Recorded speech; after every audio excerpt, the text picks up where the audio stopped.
আম, আমি নেদারল্যান্ডসে থাকি।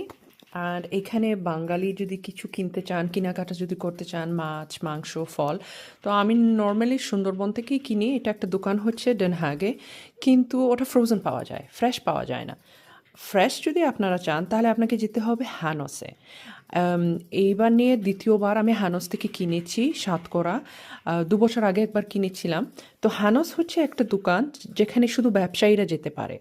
আপনার কাছে যদি ব্যবসার কোনো পাস থাকে তাহলেই আপনি ভিতরে যেতে পারবেন, না হয় অন্য কারোর সাথে আপনাকে যেতে হবে।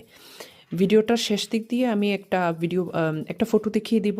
আমি এইটা 10 ইউরো পার কিলো দিয়ে কিনেছি। তো মনে করেন বাংলার 1200 টাকা হচ্ছে 1 কেজি। তো এই সাতকড়াগুলোকে আমি ভালো করে ধুয়ে নিয়েছি। ধুয়ে নেওয়ার পরে আমি এগুলাকে মুছে নেব, কারণ আমি সাতকড়াগুলোকে কেটে কেটে ফ্রিজে রেখে দিব, ডিপ ফ্রিজে। তো বাইরে চুলার উপরে যদি এই যেটা ছোলা আছে এটার উপরে যদি পানি থাকে তাহলে এটার বরফটা জমে যাওয়ার খুব হাই সম্ভাবনা থাকে, টেস্টটা ভালো থাকে না। তো আগে আমি এগুলোকে শুকিয়ে নিই।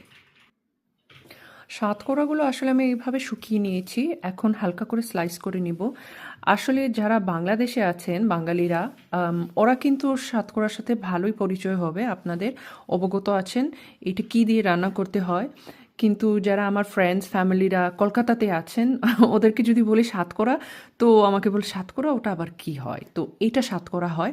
আর এটা রান্না যদি আপনি মাংসর সাথে রান্না করতে পারেন, আপনি চিকেনের সাথে রান্না করতে পারেন, রুই মাছের সাথে, কিন্তু সবথেকে ভালো টেস্টি হয় এটা ইলিশ মাছের সাথে। আর ডাল দিয়ে ডাল ভুনাও খাওয়া যায়।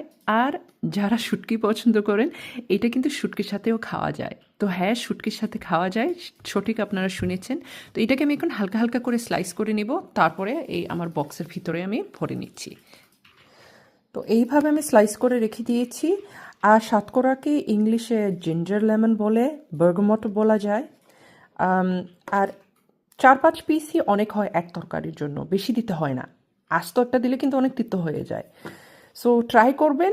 আর আশা রাখি যে ভিডিওটা আপনাদের ভালো লেগেছে। আর একদিন যদি এটা নিয়ে আমি রান্না করি তাহলে ভিডিও অবশ্যই বানাবো ইনশাআল্লাহ। ভালো থাকবেন সবাই।